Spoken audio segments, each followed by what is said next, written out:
Alam mo ba kung ano pa yung masarap na kanin bukod sa chowpan? Yung nasi goreng. At balita ko, si Chef JR, yan ang lulutuin ngayon. Basta pag sinabi nating fried rice, syempre, mahilig tayo dyan mga Pinoy. Yung garlic natin, yung tinapa fried rice. Pero yung gagawin natin, isa sa mga pinakasikat na fried rice recipe, nasi goreng. So okay na yung pan natin.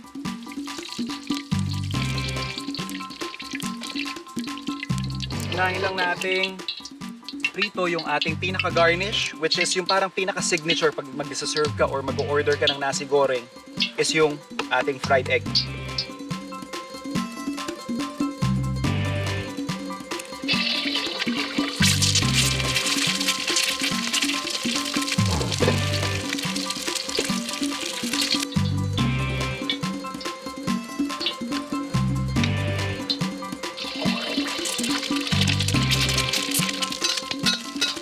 So ready na yung pinaka-garnish natin.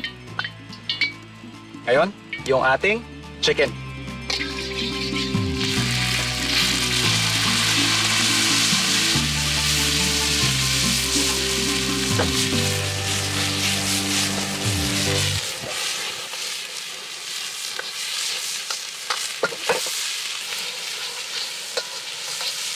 So pag medyo brown na yung ating manok, lagay lang natin yung ating sibuyas.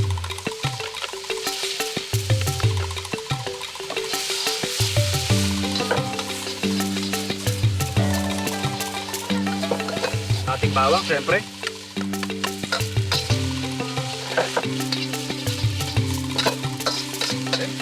And then yung ating mga panimpla.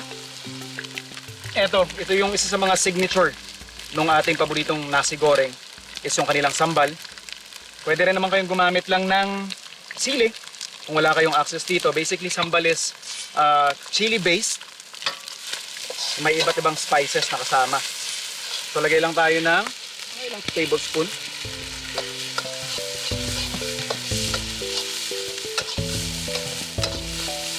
And of course, ketchup manis. Ito yung Indonesian na soy sauce na basically medyo matamis yung timpla nito tapos dark yung kulay.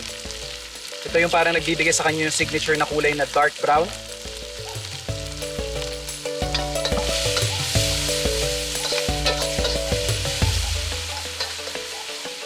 And then, yung ating prawns.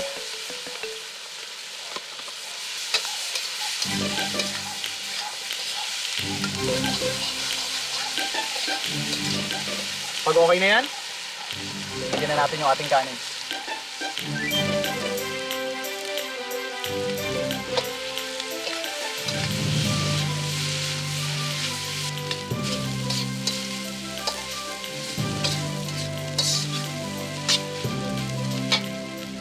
Siyempre, tikman natin.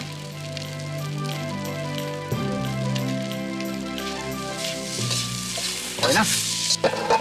Dagdagan lang natin ng konting asin. Siyempre, paminta. Ano lang kasimple, pwede na tayo mag-serve.